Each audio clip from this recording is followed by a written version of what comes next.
আজকের লাইভ ক্লাসে সবার প্রতি আন্তরিক শুভেচ্ছা রইল। সবাই ক্লাসে জয়েন করেন। আজকে আমরা একটা নতুন ক্লাস নিয়ে হাজির হয়েছি।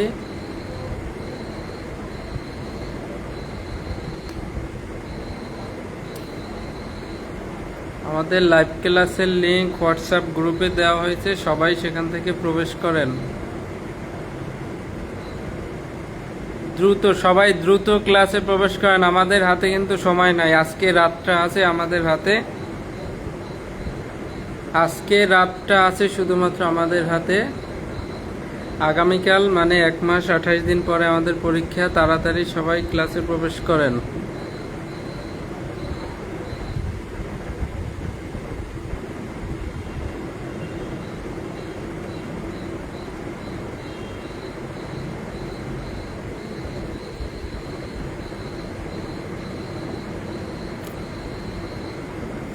আপনারা সবাই কেমন আছেন? প্রত্যেকে ক্লাসে প্রবেশ করেন। আমরা দ্রুত আজকের গুরুত্বপূর্ণ ক্লাসটা করব। The most important class. আজকে আমরা একটা ক্লাসে 2টা আইন শিখব, ছোট ছোট 2টা আইন, যেটা থেকে এমসিকিউ তো মাস্ট থাকবে। এমসিকিউ তো কমন ফেলাইতে হবে কয়েকটা, নইলে দণ্ডবিধির, সাক্ষ্য আইন, পিআরবির সকল যে কয়টা এমসিকিউ আসবে সব কয়টা তো আপনারা পারবেন না, 2-1টা তো মিসিং হবে। তো সেইটা আবার এই মাইনর এক দিয়ে পূরণ করতে হবে। আমাদের হাতে তেমন একটা সময় নেই। পরীক্ষার রুটিন দেওয়া হয়েছে, আপনারা সবাই জানেন। আজকে রাতটা আমাদের হাতে আছে। আজকে রাতটার পরেই আগামীকাল, অর্থাৎ আর মাত্র 1 মাস 27 দিন পরেই আমাদের পরীক্ষা। তো সেইভাবে আপনারা সবাই আর মাত্র 57 দিন, চিন্তা ভাবনা ছেড়ে দিন, পড়ালেখায় মন দিন। কি ভালো মতো পরীক্ষা দিন, আর কি একটা র্যাঙ্ক অর্জন করে নেন। সবাইকে শুভেচ্ছা। আমরা পুলিশ আইন এবং শিশু আইন এই 2টা আমরা শিখে ফেলেছি মাত্র 3 দিনে। আজকে একদিনে আমরা 2টা আইন শিখব। একটা হচ্ছে বাল্যবিবাহ নিরোধ আইন, আর একটা হচ্ছে যৌতুক নিরোধ আইন।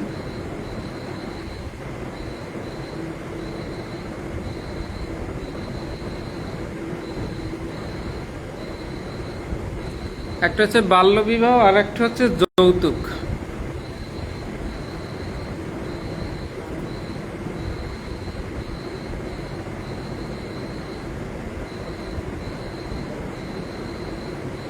কোনো ব্যক্তি যদি কোনো শিশুকে দিয়ে মাদক পাচার করায় অথবা আগ্নেয়াস্ত্র পাচার করায়, তাহলে এই ব্যক্তির কত ধারায় শাস্তি হবে? এক চান্সে উত্তর দেন সবাই।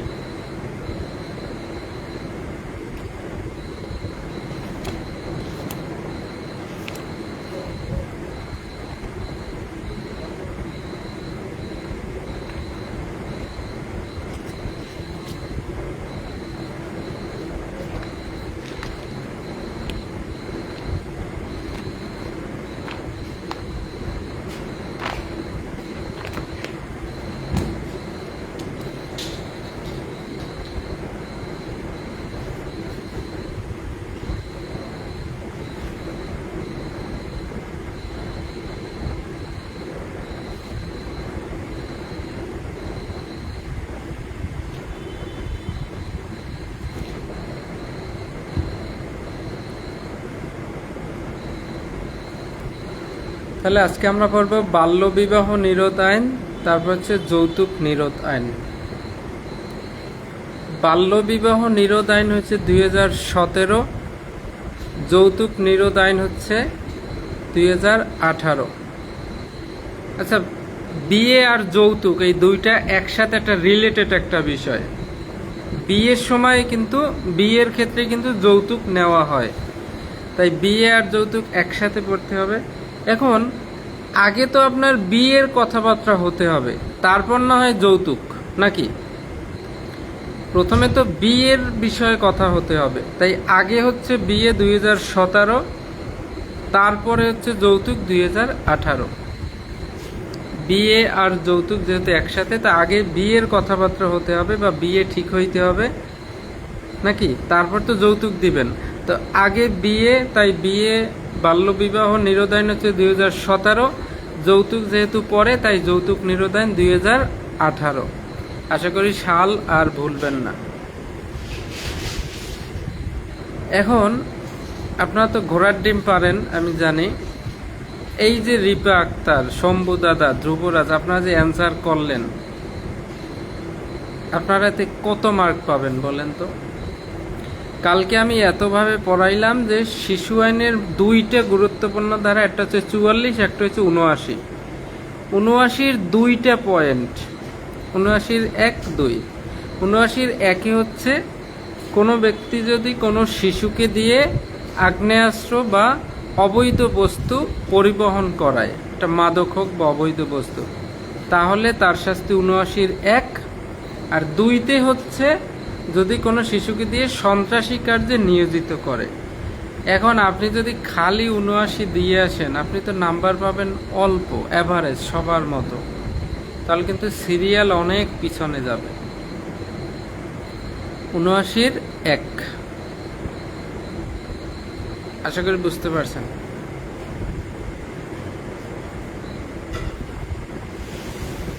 বাল্যবিবাহ নিরোধ আইন 2017। এই বাল্যবিবাহটা কি এটা আপনারা সবাই জানেন, অর্থাৎ যারা বিয়ে করতেছে তাদের বয়স হয় নাই, সরকার নির্ধারিত বয়স হয় নাই এখনো, সেই অবস্থায় যদি বিয়ে করে সেটাই বাল্যবিবাহ। 2 ধারায় কিছু সংজ্ঞা আছে, 2-এর 1, 3, 4, 1, 3, 4। এক হচ্ছে অপ্রাপ্ত বয়স্ক, অর্থাৎ ছেলের বয়স যে ক্ষেত্রে 21 হয় নাই আর মেয়ের বয়স যেহেতু যে ক্ষেত্রে 18 হয় নাই, তাদেরকে অপ্রাপ্ত বয়স্ক বলা হবে। আর 3-এ হচ্ছে 2-এর 3-এ হচ্ছে প্রাপ্তবয়স্ক। যাদের বই আছে হাইলাইট করে রাখেন। প্রাপ্তবয়স্ক মানে কি? ছেলের বয়স যে ক্ষেত্রে 21 হয়েছে আর মেয়ের বয়স যে ক্ষেত্রে 18 হয়েছে, তবে সেটা হচ্ছে প্রাপ্তবয়স্ক। আর 2-এর 4 বাল্যবিবাহ কাকে বলে? শিশু আইনের শিশু বলতে কাদেরকে বোঝায়? যে শিশুর সংজ্ঞা শিশু আইনের কত ধারায় বলেন তো? তা বাল্যবিবাহের 2-এর 4 কারণ বলছে বাল্যবিবাহটা কি? বাল্যবিবাহটা এরকম একটা বিবাহ যে ক্ষেত্রে যে বিবাহের কোনো এক পক্ষ অথবা উভয় পক্ষ অপ্রাপ্তবয়স্ক, কোনো এক পক্ষ অপ্রাপ্তবয়স্ক নইলে উভয় পক্ষ অপ্রাপ্তবয়স্ক।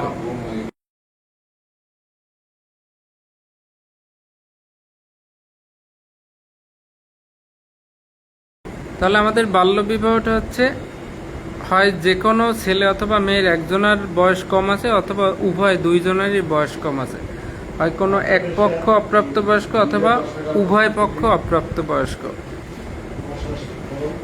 এই যে কোনো এক পক্ষ অপ্রাপ্তবয়স্ক অথবা উভয় পক্ষ অপ্রাপ্তবয়স্ক, এই দুই পার্টির মধ্যে যে বিয়েটা হবে সেটা হচ্ছে বাল্যবিবাহ। আমাদের দেশীয় আইনে বিবাহের বয়স কত?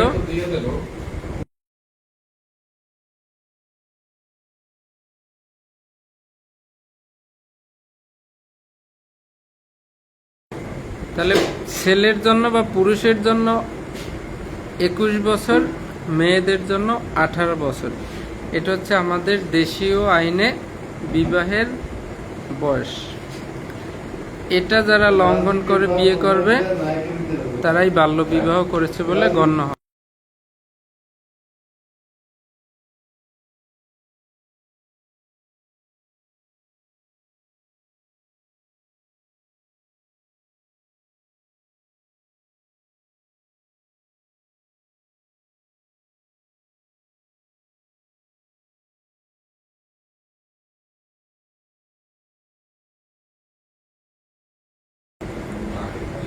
এখন বাল্যবিবাহ বন্ধ করার জন্য কে কে ক্ষমতাবান? বাল্যবিবাহ বন্ধ করার জন্য কে কে ক্ষমতাবান?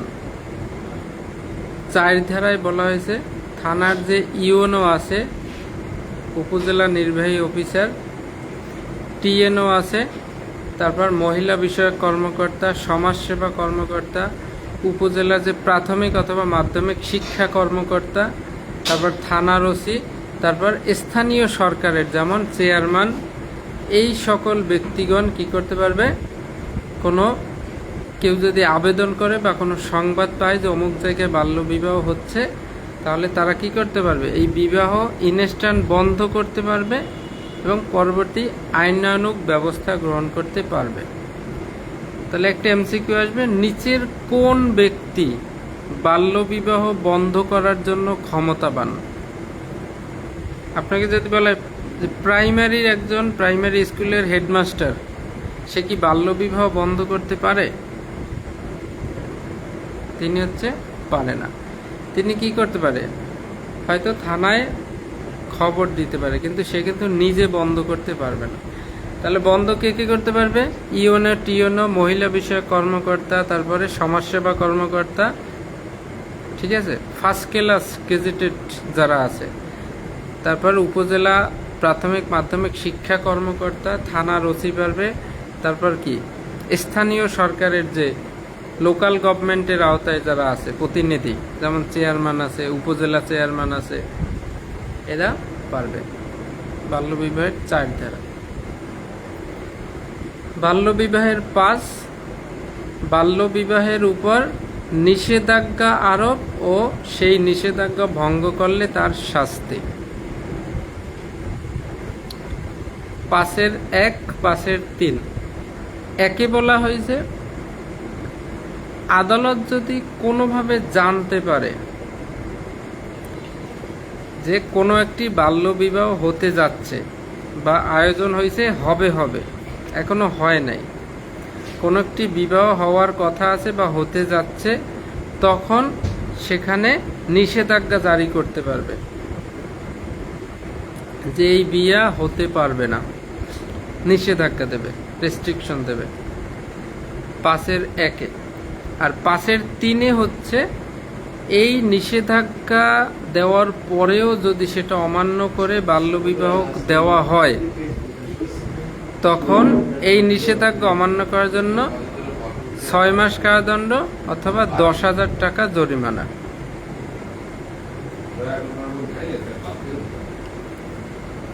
তাহলে 5-এর 1-এ আদালত নিষেধাজ্ঞা দেবে কোথাও বাল্যবিবাহ হতে যাচ্ছে এটা শোনার পরে, আর 5-এর 3-এ এই নিষেধাজ্ঞা অমান্য করলে শাস্তি।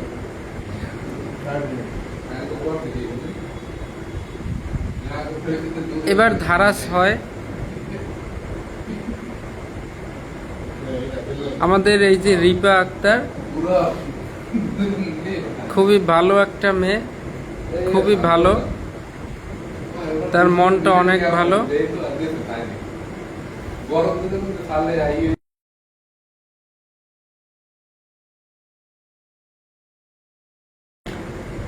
তাহলে তার মনটা অনেক ভালো, সে খুবই দয়ালু, কিন্তু সে হচ্ছে একটু হিংসুটে, তার মনে প্রচুর হিংসা হচ্ছে একজন ব্যক্তির উপরে, সে হচ্ছে তার প্রতিবেশী বা পাশের বাসার প্রতিবেশীর মেয়ে।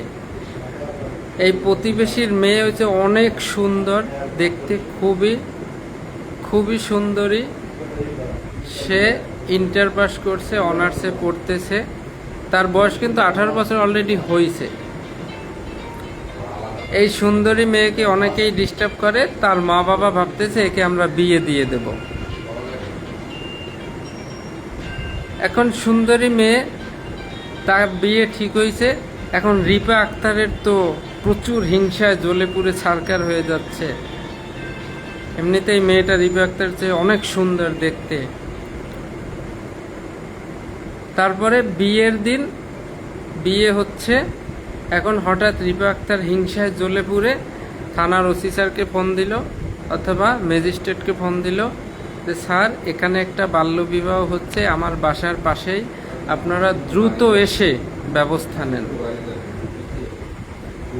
তাড়াতাড়ি এই বিয়েটা আটকান। এই মেয়ের বয়স হয় নাই, ছেলেটার বয়স হয়েছে, ছেলে বুড়া, সমস্যা নাই, মাথায় টাক চুল নাই, অনেক বয়স হয়েছে, কিন্তু এই মেয়েটার বয়স হয়নি, আপনারা দ্রুত এসে বিয়েটা থামান। এরপরে ম্যাজিস্ট্রেট থানার ওসি স্যারকে অথবা পুলিশকে পাঠাইলো, এসে মেয়ের সব কিছু যাচাই বাছাই করে দেখলো মেয়ের বয়স 19 বছর, অলরেডি 18 পাড়াই 19 হয়ে গেছে। পরে কেন রিপা আক্তার তার ব্যক্তিগত হিংসা আক্রোশের ফলে এই মিথ্যা অভিযোগ দায়ের করছে বা মিথ্যা অভিযোগ করছে। এখন রিপা আক্তারের উল্টা বেলে শাস্তি হবে। কত ধারায়? 6 ধারায়। তাই বাল্য বিবাহ সংক্রান্ত কোথাও 6 ধারায় বলছে 5 ধারার অধীন, এই যে 5 ধারায় যে আদালতকে কেউ জানাইছে যে একটা বাল্য বিবাহ হতে যাচ্ছে, এই 5 ধারার অধীন যদি কেউ মিথ্যা অভিযোগ করে, দণ্ডবিধিতে মিথ্যা মামলার শাস্তি কত ধারায়? পিআরবিতে মিথ্যা মামলা 279। প্রত্যেকটা আইনে মিথ্যা মামলা বা মিথ্যা অভিযোগ করলে তার মিথ্যা অভিযোগকারীর শাস্তি বর্ণনা করা আছে।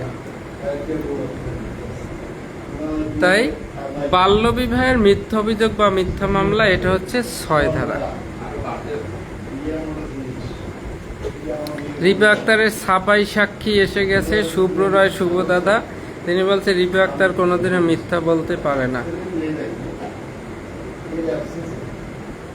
তাহলে 6 ধারায় কি? মিথ্যা মামলা।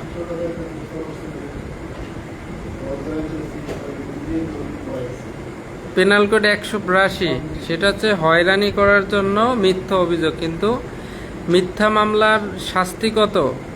দণ্ডবিধিতে 211। বাল্যবিবাহ বন্ধ করতে কি পুলিশ অফিসার পারবে? হ্যাঁ, পুলিশ অফিসার পারবে, থানার ওসি স্যার। আর এখন সাব ইন্সপেক্টর যদি যাইয়া বিয়ে বন্ধ করে, সে তো বলবে আমি ওসি স্যারের প্রতিনিধি। পুলিশ অফিসার পারবে, পুলিশের ক্ষমতা অনেক। তাহলে 6 ধারায় পাইলাম মিথ্যা অভিযোগ, এটা আমরা শেষ। এবার 7 ধারায় বাল্যবিবাহের শাস্তি। বাল্যবিবাহ করলে শাস্তি। এখন একটা বিবাহ হইতে হলে 2টা পক্ষ লাগে, ছেলে পক্ষ মেয়ে পক্ষ, ছেলে অথবা মেয়ে। এখন প্রাপ্তবয়স্ক লোক, প্রাপ্তবয়স্ক হোক ছেলে পক্ষ হইলে মেয়ে পক্ষ, যেই পক্ষই হোক, যে পক্ষ প্রাপ্তবয়স্ক তারা যদি বাল্য বিবাহ করে, মনে করেন ছেলেটার বয়স 25, সে তো প্রাপ্তবয়স্ক, সে একটা 15 বছরের মেয়েকে বিয়ে করতেছে, তার মানে ছেলেটা প্রাপ্তবয়স্ক। প্রাপ্তবয়স্ক লোক যদি বাল্য বিবাহ করে তাহলে তার শাস্তি 7-এর 1, আর অপ্রাপ্ত বয়স্ক লোক যদি বাল্য বিবাহ করে তার শাস্তি 7-এর 2। বুঝতে পারছেন? প্রাপ্তবয়স্ক বাল্য বিবাহ করলে 7-এর 1, 2 বছর অথবা 1 লক্ষ টাকা জরিমানা। অপ্রাপ্তবয়স্ক বাল্য বিবাহ করলে 7-এর 2 কি 1 মাস আটক আদেশ বা 50,000 টাকা জরিমানা।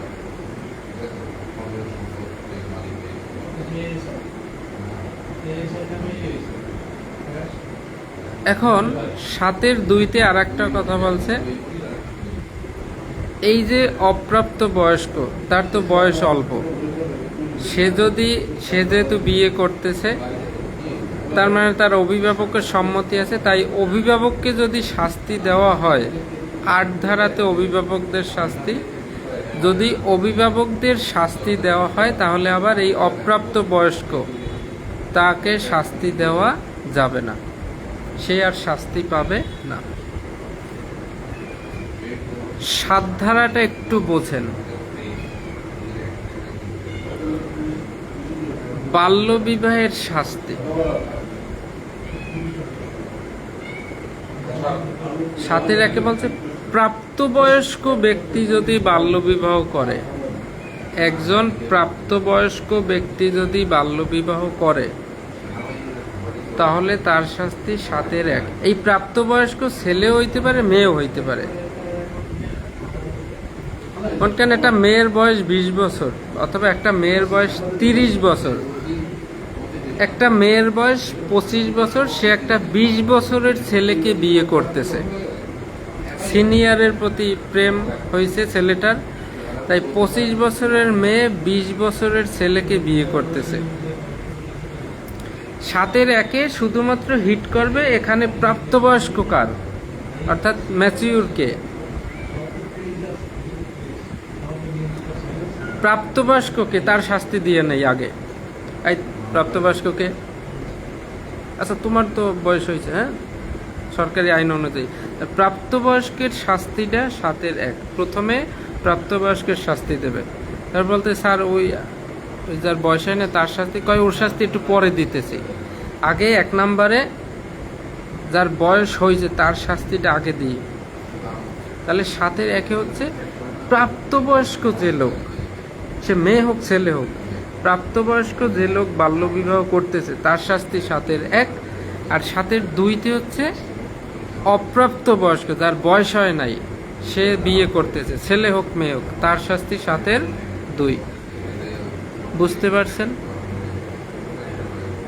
সবাই একটু কমেন্ট করেন, বুঝতে পারলেন? 7-এর 1, 2।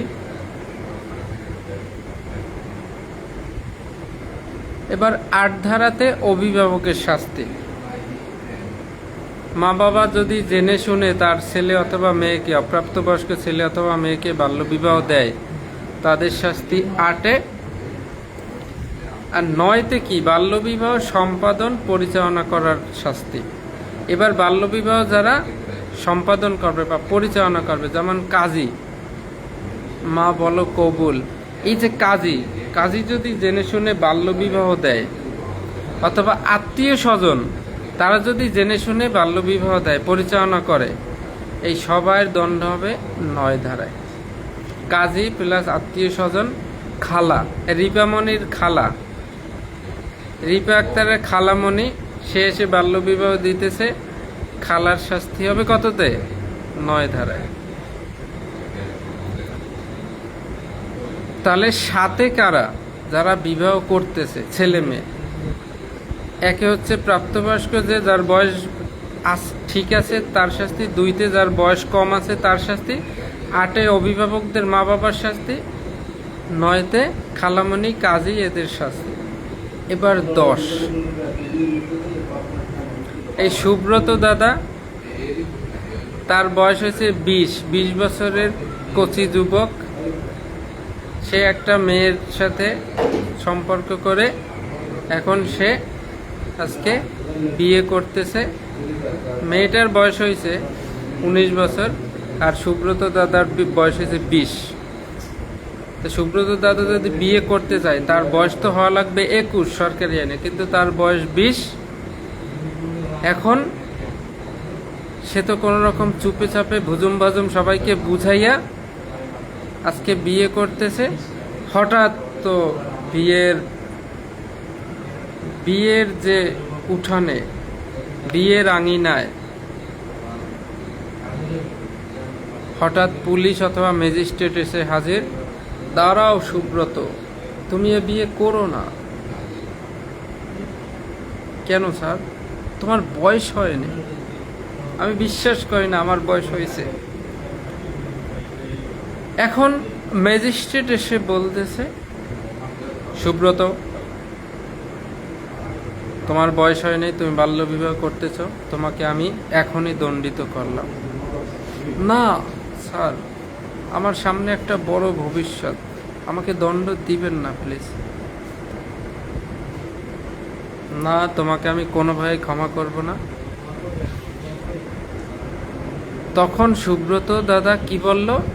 একটা আইডিয়া বলল যে স্যার, এই আমি কান ধরলাম, আমি নিজে তো কোনোদিন বাল্যবিবাহ করব না, বরং অন্য কেউ আমি যদি জানতে পারি অন্য কোথাও বাল্যবিবাহ হচ্ছে, অন্য কেউ বাল্যবিবাহ করতেছে, আমি সাথে সাথে সেই বিবাহ থামাবো অথবা আপনাদেরকে খবর দেব। আজকে আমি এই প্রতিজ্ঞা করলাম। তাহলে 10 ধারাতে বলা হয়েছে, বাল্যবিবাহ করতে গিয়ে কেউ যখন ধরা খায়, ধরা খেয়ে বিবাহটা এখনো হয় নাই, চলতেছিল আর কি, হবে এই সময় যদি কেউ ধরা খায়, তখন সে যদি এই মর্মে মুসলেকা দেয় যে সে বাল্যবিবাহ বন্ধে উদ্যোগী হবে, মানে নিজে তো বাল্যবিবাহ করবে না এবং বাল্যবিবাহ বন্ধে উদ্যোগী হবে, তাহলে এই মুসলেকা বা বন্ড নিয়ে ম্যাজিস্ট্রেট বা আদালত তাকে কি করতে পারে, অথবা যে বাল্যবিবাহ বন্ধ শাস্তি দিতে পারে তিনি তাকে অব্যাহতি দিতে পারেন। কেন তাকে অব্যাহতি বা ছেড়ে দেবে? সে যদি এই মর্মে মুসলেকা দেয় যে সে নিজে তো আর বাল্যবিবাহ করবে না এবং অন্য কোনো বাল্যবিবাহ দেখলে সেটা বন্ধ করার জন্য সে উদ্যোগী হবে। তাহলে সুব্রত দাদা কত ধারায় অব্যাহতি পাবেন? 10 ধারায়।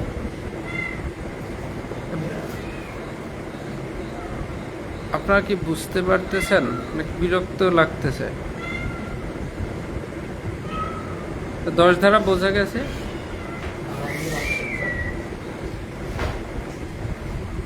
বুঝতে পারতেছেন নাকি?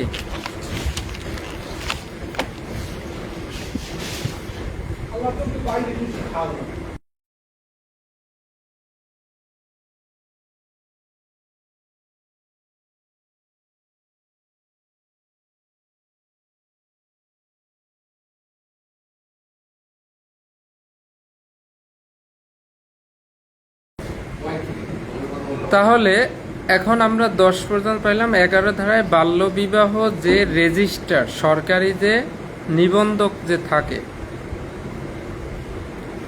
সে যদি জেনে শুনে বাল্যবিবাহ সরকারি রেজিস্টারে এন্ট্রি করে তাহলে তার নিবন্ধন বাতিল হয়ে যাবে। 7 ধারায় যারা বাল্যবিবাহ করবে তাদের শাস্তি, 8 ধারায় মা বাবার শাস্তি, 9 ধারায় খালামণি অথবা আত্মীয় স্বজনের শাস্তি, আর 10 ধারায় মুসলেকা। 11 ধারায় যে রেজিস্টার, যে নিবন্ধক, যে নিয়োগপ্রাপ্ত যে রেজিস্টার্ড আছে, তিনি যদি জেনে শুনে বাল্যবিবাহ রেজিস্টারে উঠায় তাহলে তার নিবন্ধন বাতিল হয়ে যাবে। 11। এবার 12 ধারা। এখন এই বয়স প্রমাণের দলিল একটা লিখিত প্রশ্ন হওয়ার মতো ধারা 12 ধারা। কেউ বলতেছে যে এই যে বিয়েটা হচ্ছে এটা বাল্যবিবাহ হচ্ছে, এদের বয়স হয় নাই, কিন্তু যারা বিয়ে করতেছে তারা বলতেছে যে না, আমাদের বয়স হয়েছে। আপনি থানার অফিসার ইনচার্জ, আপনার কাছে একটা ফোন এলো যে স্যার অমুক ইউনিয়নের অমুক গ্রামে অমুক বাড়িতে একটা বাল্যবিবাহ হচ্ছে। আপনি সঙ্গীয় ফোর্স নিয়ে সেখানে চলে গেলেন, গিয়ে বললেন এই বিয়ে বন্ধ করো। কেন বন্ধ করব? এটা বাল্যবিবাহ হচ্ছে, এটা ছেলে মেয়ের বয়স হয় নাই। তখন তারা বলতে যে না, বয়স হয়েছে। তখন আসলেই বয়স হয়েছে কি হয় নাই সেটা আপনি কিভাবে প্রমাণ করবেন? আপনি চেক করবেন কিভাবে? সেইটা 12 ধারায় বলছে বয়স প্রমাণের দলিল যে বিবাহ বন্ধনে আবদ্ধ বা আবদ্ধ হতে ইচ্ছুক এমন নারী পুরুষের বয়স প্রমাণের জন্য এই 5 ধরনের কাগজপত্র যাচাই বাছাই করতে হবে। এটা মুখস্থ করে ফেলবেন, একদম মুখস্থ করে ফেলবেন। 12 ধারা লিখিত প্রশ্ন আসার মতো। প্রথমে হচ্ছে জন্ম নিবন্ধন, দ্বিতীয় হচ্ছে জাতীয় পরিচয়পত্র যদি থাকে, জাতীয় পরিচয়পত্র, তৃতীয় হচ্ছে primary school certificate, junior school certificate আর মাধ্যমিক স্কুল সার্টিফিকেট, আর শেষ হচ্ছে পাসপোর্ট। এই কয় ধরনের কাগজপত্র দিয়ে আপনি বয়স প্রমাণ করতে পারবেন। বয়স প্রমাণের জন্য এইগুলা চেক করে দেখতে হবে। প্রথমে কি? জন্ম নিবন্ধন, জাতীয় পরিচয়পত্র। কেউ একজন কমেন্টে লেখেন যদি পারেন শর্টকাটে। জন্ম নিবন্ধন, জাতীয় পরিচয়পত্র, primary school certificate, junior school certificate, মাধ্যমিক স্কুল সার্টিফিকেট অর্থাৎ পিএসসি, জেএসসি, এসএসসি, আর হচ্ছে পাসপোর্ট। এই কয়টা কাগজপত্র যাচাই করে 12 ধারা অনুযায়ী আপনি বয়স প্রমাণ করতে পারবেন। আর 14 ধারায় এই অপরাধটা আমলযোগ্য, বাল্যবিবাহ করলে বাল্যবিবাহ অপরাধটা আমলযোগ্য, জামিনযোগ্য, আপোষের অযোগ্য। আমলযোগ্য মানেই হচ্ছে যে অপরাধে পুলিশ অফিসার বিনা পাওনায় গ্রেপ্তার করতে পারে। তাহলে বাল্যবিবাহ করলে আপনি কি কোনো পুলিশ কি তাকে বিনা পাওনায় গ্রেপ্তার করতে পারে? পারে, কারণ এই অপরাধটা আমলযোগ্য। আর 15 ধারায় বলছে এটার বিচার পদ্ধতি কেমনে হবে। ফৌজদারি কার্যবিধি 1898 অনুযায়ী এটার বিচার করা হবে। আর 16 ধারা মুখস্থ করে ফেলবেন, সরেজমিনে তদন্ত। আদালত নিজে এটা সরেজমিনে তদন্ত করতে পারবে অথবা অন্য কোনো সরকারি কর্মকর্তা বা স্থানীয় সরকারের কাউকে দিয়ে সরেজমিনে তদন্ত করাতে পারবে। তদন্তের আদেশ দেওয়ার 30 কার্যদিবসের মধ্যে তদন্ত সম্পন্ন করতে হবে। যদি 30 কার্যদিবসের মধ্যে না হয় তাহলে আরও 15 কার্যদিবস সময় বৃদ্ধি করা হবে, তার মধ্যে সম্পন্ন করতে হবে। বাল্যবিবাহের অপরাধ সরেজমিনে তদন্তের জন্য কতদিন সময় পাবে বা কতদিনের মধ্যে বাল্যবিবাহের অপরাধ সরেজমিনে তদন্ত সম্পন্ন করতে হবে? 30 কার্যদিবসের মধ্যে। তো সেই 30 কার্যদিবসের মধ্যে না হলে আর কত সময় পাবে? আর 15 কার্যদিবস সময় পাবে।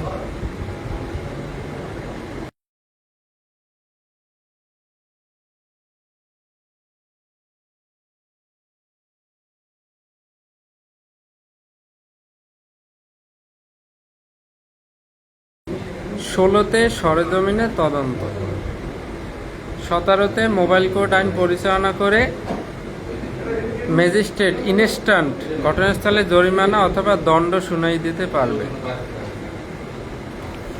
18তে এই অপরাধ সংগঠিত হওয়ার 2 বছরের মধ্যে যদি কেউ অভিযোগ বা মামলা দায়ের না করে, পরে 2 বছর পরে আর এই অপরাধ আদালতে আমলে গ্রহণযোগ্য হবে না, আমলে গ্রহণ করবে না।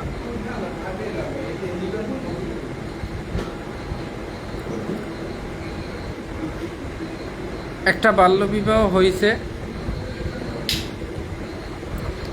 বাল্যবিবাহ হওয়ার 2 বছরের মধ্যে যদি আপনি অভিযোগ না করেন, পরে 2 বছর পরে এইটা ভ্যানিশ হয়ে যাবে। 2 বছর পরে আর অভিযোগ করলে এটা আদালত আমলে নেবে না, বলবে যে 2 বছর আগে হয়েছে আর শেষ, ওটা নিয়ে আর কোনো মাথা ব্যথা নাই। আজকে একটা বাল্যবিবাহ হচ্ছে,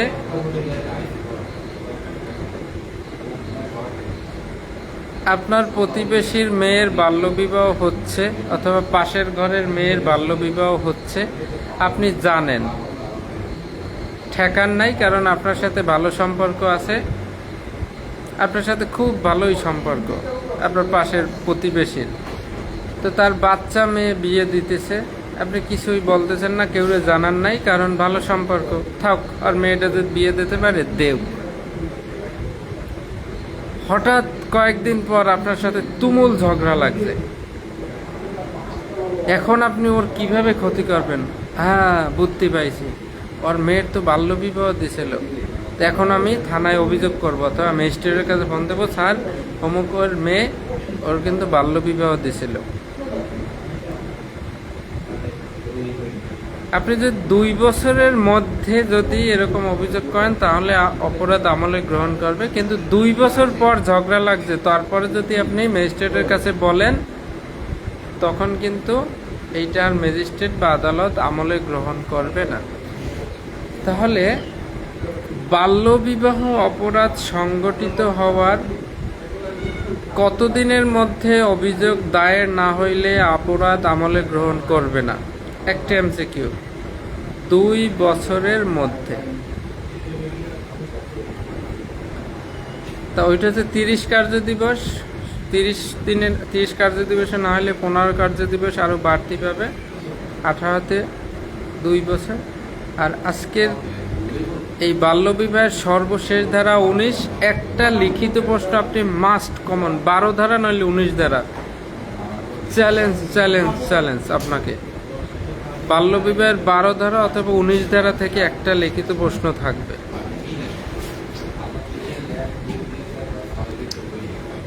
বিশেষ বিধান বাল্যবিবাহের 19 ধারা, সবাই মনোযোগ দিয়ে শুনবেন। এত সময় এই আইনে আমরা যা কিছুই পড়ছি না কেন, এই আইনে যা কিছুই থাকুক না কেন, কয়েকটা ক্ষেত্রে, যেমন কোনো বিশেষ প্রেক্ষাপটে অপ্রাপ্ত বয়স্কের সর্বোত্তম স্বার্থে আদালতের নির্দেশক্রমে অভিভাবকের সম্মতিক্রমে বিধি দ্বারা নির্ধারিত পদ্ধতিতে বিবাহ সম্পাদিত হইলে সেটা এই আইনের অধীন অপরাধ বলে গণ্য হবে না। এত সময় আমরা পড়ছি বিয়ের ক্ষেত্রে ছেলের 21 বছর হওয়া লাগবে, মেয়ের 18 বছর হওয়া লাগবে। কিন্তু আমরা আমাদের চোখের সামনে দেখতেছি একটা 16 বছরের একটা মেয়েকে কি বিশেষ প্রেক্ষাপটে অপ্রাপ্ত বয়স্কের সর্বোত্তম স্বার্থে আদালতের নির্দেশক্রমে অভিভাবকের সম্মতিক্রমে বিধি দ্বারা নির্ধারিত পদ্ধতিতে বিয়ে হচ্ছে। 16 বছরের একটা মেয়েকে, এই বিয়েতে ম্যাজিস্ট্রেটের অনুমতি আছে, বাবা মার অনুমতি আছে, কেউ কোনো বাধা দিচ্ছে না। এটা কি বাল্যবিবাহ হবে না? না, এটা বাল্যবিবাহ কেন হবে না? মনে করেন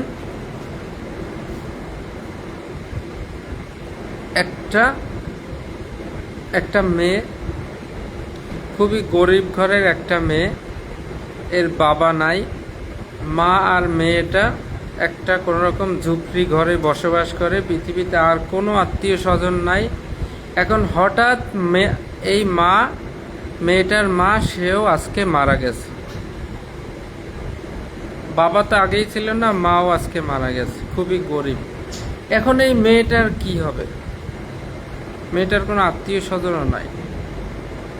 এখন এলাকাবাসী ঠিক করলো মেয়েটার বয়স 16, বাবা মা কেউ না, আত্মীয় স্বজন নাই, তাহলে তারা তার পাশের গ্রামে অথবা একই গ্রামে একটা ছেলের সাথে বিয়ে ঠিক করলো। যেহেতু ওর পৃথিবীতে কেউ নাই, তাহলে আমরা ওর বিয়ে দিয়ে দেব। এরকম কোনো বিশেষ প্রেক্ষাপটে অথবা মনে করেন দুইজন অল্পবয়স্ক ছেলে মেয়েরা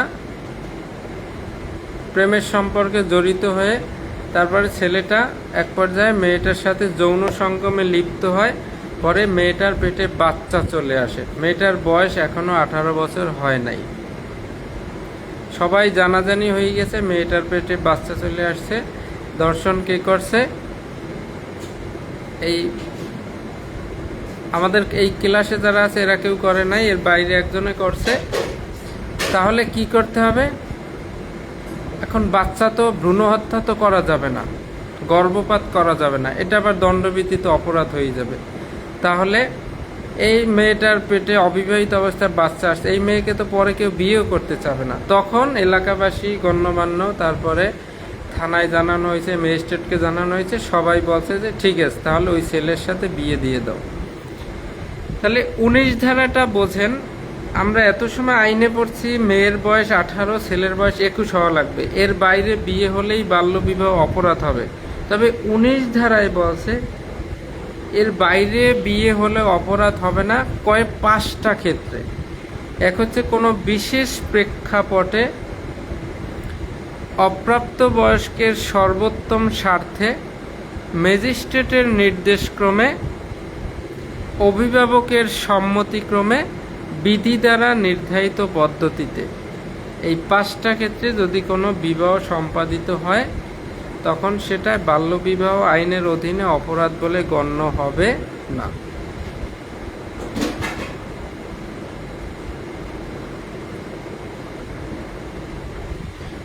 কোন ক্ষেত্রে বাল্যবিবাহ সম্পাদিত হলেও বাল্যবিবাহ আইনে অপরাধ বলে গণ্য হবে না? আইনের আলোকে ব্যাখ্যা করুন।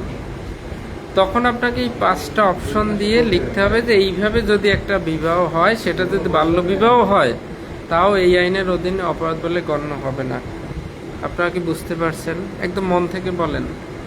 19 ধারাটা বিশেষ বিধান, ধারার হেডিং হচ্ছে বিশেষ বিধান। 5টা অপশনের ক্ষেত্রে বিয়ে হইলেও সেটা বাল্য বিবাহ আইনে অপরাধ বলে গণ্য হবে না। এটা ঠিক দণ্ডবিধির ব্যতিক্রমের মতো, অপরাধ হইলেও অপরাধ বলে গণ্য হবে না। আপনারা কি 19 ধারা বুঝতে পারছেন? এটা কি বোঝা গেল? তাহলে এক নজরে আমরা বাল্যবিবাহ নিরোধ আইন 2017 2-1, 3, 4, 1 অপ্রাপ্তবয়স্ক, 3 প্রাপ্তবয়স্ক, 2 4 হচ্ছে বাল্যবিবাহ কাকে বলে। 4 ধারায় কে কে বাল্যবিবাহ বন্ধ করতে পারবে? 5 ধারায় 5-1 আদালত যদি শোনে যে কোথাও বাল্যবিবাহ হতে যাচ্ছে, তাহলে নিষেধাজ্ঞা আরোপ করতে পারবে। 5-3 এই নিষেধাজ্ঞা অমান্য করলে তার শাস্তি।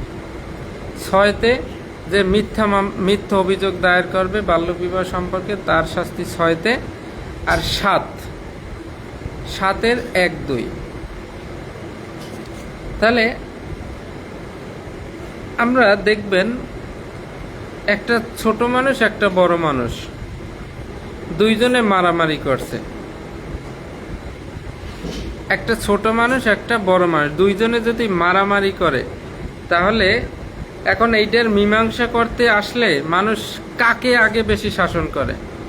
বড়কে আগে শাসন করে। এই তুই না বড়, তুই তো বড়, তাহলে তুই কেন ছোটকে আগে, তুই ছোটর সাথে কেন ঝামেলা করতে গেলি? তুই তো বড়, তোর বুদ্ধি জ্ঞান বেশি না? এই জন্য ছোটটাকে পরে দেখতেছি, বড়কে আগে শাসন করে। তাই 7-1, 2 এটা খুব মাথায় রাখবেন। 1 হচ্ছে প্রাপ্তবয়স্ক লোক যদি বাল্যবিবাহ করে, সেই প্রাপ্তবয়স্কের শাস্তি, বড়জনার শাস্তি 7-1, আর অপ্রাপ্ত বয়স্কের শাস্তি 7-2। 8 হচ্ছে অভিভাবকের শাস্তি। 9 হচ্ছে আত্মীয় স্বজন বা কাজী যারা আছে সম্পাদনা পরিচালনা করবে তাদের শাস্তি। 10 হচ্ছে সে জীবনে অর্থাৎ বাল্যবিবাহ করতে যাই ধরা খাইছে, করতে যাচ্ছে এমন অবস্থায়, তারপর সে কান ধরছে যে আমি নিজে তো বাল্যবিবাহ করব না এবং ভবিষ্যতে বাল্যবিবাহ বন্ধের জন্য আমি উদ্যোগী হব বা চেষ্টা করব, কোথাও বাল্যবিবাহ যদি না হইতে পারে বা হইলে আমি খবর দেব, এরকম যদি মুসলেকা দেয় তাহলে তাকে অব্যাহতি দেওয়া যাবে। 11 যে রেজিস্টার আছে তার নিবন্ধন বাতিল হবে জেনে শুনে বাল্যবিবাহ রেজিস্টারে এন্ট্রি করলে। 12-19 দুইটা মুখস্থ করে ফেলবেন। বয়স প্রমাণের দলিল, বয়স কি দলিল দিয়ে বয়স প্রমাণ করতে হবে বাল্যবিবাহ আইন অনুযায়ী, কোন কোন দলিল দিয়ে বয়স প্রমাণ করা যাবে, কি দলিল দিয়ে বয়স প্রমাণ করা যাবে বাল্যবিবাহ আইনের আলোকে লিখুন। তখন প্রথমে হচ্ছে জন্ম নিবন্ধন, দ্বিতীয় হচ্ছে জাতীয় পরিচয়পত্র, 3 হচ্ছে কি পিএসসি, জেএসসি, এসএসসি সার্টিফিকেট, শেষেরটা হচ্ছে পাসপোর্ট। এই কয়টা দিয়ে করা যাবে। আর সরজমিনে তদন্তের ক্ষেত্রে 30 কার্য দিবসের মধ্যে সম্পন্ন করতে হবে, না পারলে আরও 15 কার্য দিবস। আর অপরাধ সংগঠিত হওয়ার 2 বছরের মধ্যে অভিযোগ করলে সেটা আমলে গ্রহণ করবে। 18 আর 19 বিশেষ বিধান, লিখিত প্রশ্ন হওয়ার মতো কোনো বিশেষ প্রেক্ষাপটে অপ্রাপ্তবয়স্কের সর্বোত্তম স্বার্থে ম্যাজিস্ট্রেটের নির্দেশক্রমে অথবা আদালতের নির্দেশক্রমে অভিভাবকের সম্মতিতে বিধি দ্বারা নির্ধারিত প্রক্রিয়া অনুসরণক্রমে কোনো বিবাহ সম্পাদিত হইলে বাল্যবিবাহের অধীনে অপরাধ বলে গণ্য হবে না। এখন বলেন তো, বাল্যবিবাহ আইন কি আপনি পারেন? এখন আমাদের এই বাল্যবিবাহ আইন থেকে that any types of MCQ or written question আপনাকে কি কেউ আটকাইতে পারবে? আমি ঠিক যতটুকু যেভাবে পড়াইছি ঠিক এইটুকু আপনি প্র্যাকটিস করলেই বাল্যবিবাহ থেকে যে কোনো এমসিকিউ অথবা লিখিত প্রশ্ন আর কেউ আটকাতে পারবে না। আর আমাদের পুলিশের মধ্যে অনেকেই বাল্যবিবাহ করেন, এরা ভালো হয়ে যান, এখনো সময় আছে। বাল্যবিবাহ করে কাবিননামা জমা দেন না ভয়তে, এরা ভালো হয়ে যান। এটা কিন্তু আপনি যদি প্রাপ্তবয়স্ক হয়ে বাল্যবিবাহ করেন, আপনি বাল্যবিবাহ আইনের 7-1 ধারা 7-1 দণ্ডিত হবেন 2 বছর 1 লক্ষ টাকা জরিমানা।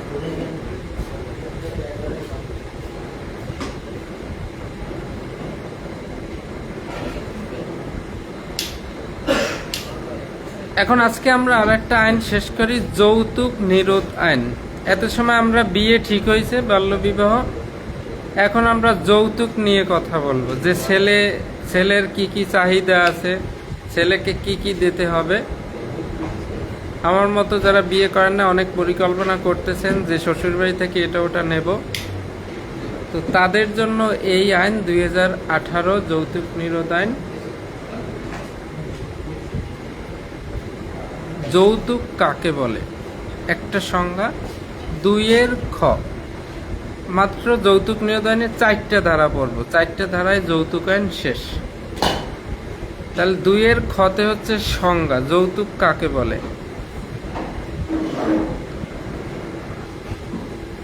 বিবাহের এক পক্ষ আর এক পক্ষকে,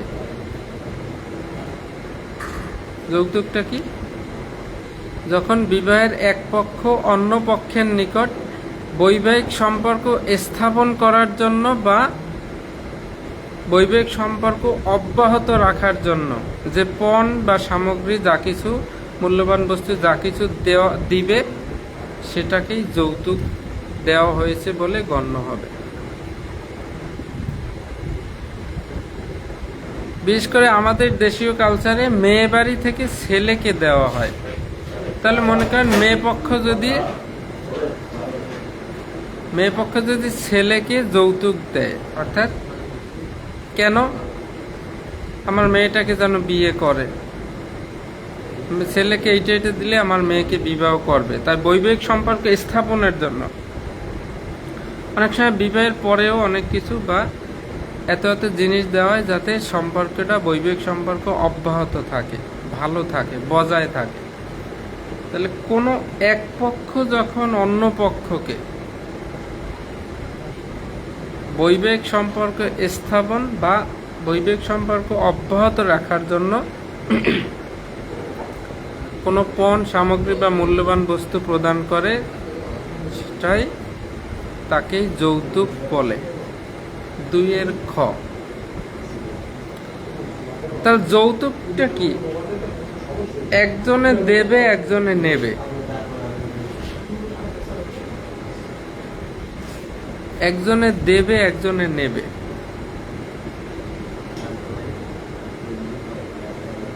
যৌতুক কি কেউ ইচ্ছা করে দেয়? সবাই তো চায় যাতে যৌতুক না দিয়ে পারে। যৌতুকটা কোন সময় দেয়? আগে চায়, আগে তো চায় যে আমাদের এই চাহিদা আছে, এইটা দিতে হবে, নইলে কিন্তু বিয়ে হবে না। তাহলে আগে চাইবে, দাবি করবে। তাহলে 3 দ্বারা হচ্ছে দাবি করার দণ্ড, আর 4 দ্বারা হচ্ছে প্রদান করার দণ্ড। সুব্রত দাদা তার যে হবু শ্বশুর বাড়ি হতে যাচ্ছে, সেখানে আগে চাইছে,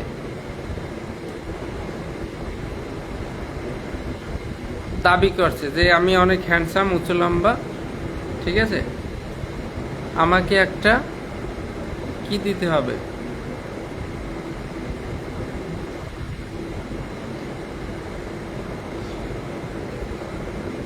মনে করেন আমাকে একটা R15 দিতে হবে।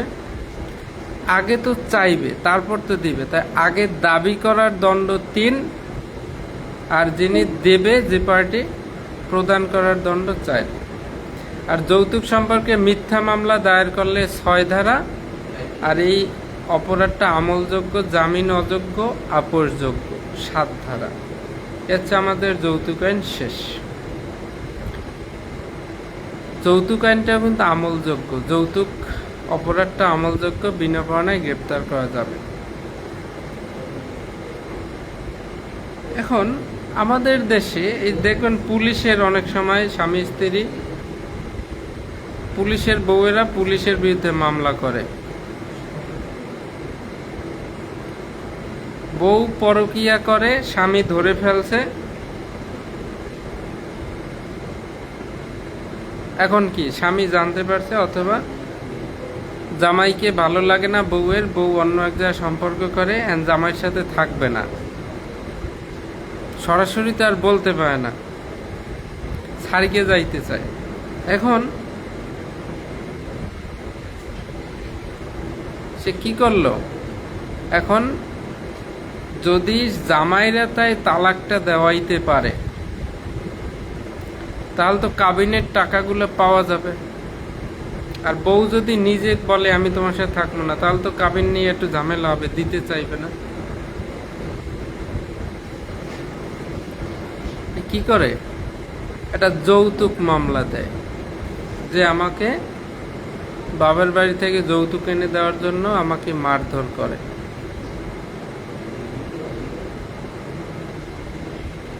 আসলে কিছুই না ব্যাপারটা। এরকম যেসব বউয়েরা স্বামীর বিরুদ্ধে মিথ্যা মামলা করবে তাদের বিরুদ্ধে যৌতুক আইনের 6 ধারায় ব্যবস্থা নেওয়া হবে আর 7 ধারায় আমলযোগ্য। তাহলে যৌতুক কাকে বলে? 2 খ, যৌতুক আগে চাইবে, তাই দাবি করার দণ্ড 3, যৌতুক প্রদান করা বা দেওয়ার দণ্ড 4, আর মিথ্যা মামলা করলে 6। 2, 3, 4, 6। আপনারা কি যৌতুক আইন পারেন? সবাই একটু কমেন্ট করেন। বাল্যবিবাহ প্লাস যৌতুক, এই নিয়ে কি আর কোনো আপনাদের জটিলতা আছে? কারো কোনো প্রশ্ন থাকলে ইকন এক্স হেয়ার অ্যান্ড এভরিবডি। আপনারা সবাই জানেন আমাদের পরীক্ষার রুটিন দিয়েছে, সো 1 মাস 27 দিন আছে। It's a huge time, a lot of time you have. See you can easily prepare yourself within this time easily.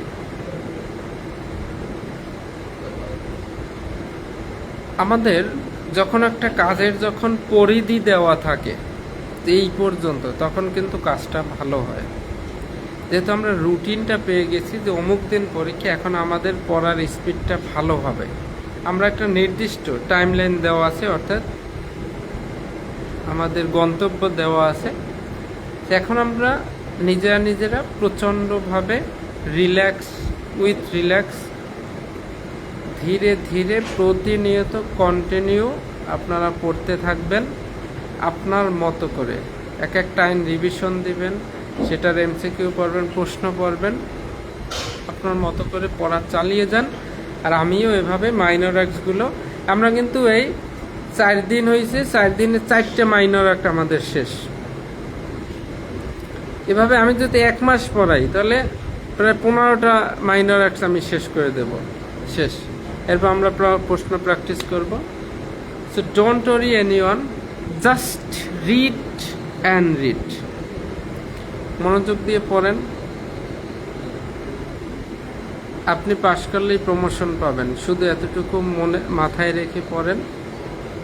আগামী ক্লাসে আমন্ত্রণ রইল। আচ্ছা, আগামী ক্লাসে কোন আইনটা পড়ানো উচিত বা পড়ানো ভালো হবে সেটা আপনারা একটু জানান আমাকে। আজকে বাল্যবিবাহ এবং যৌতুক আইন আমরা শিখে ফেললাম।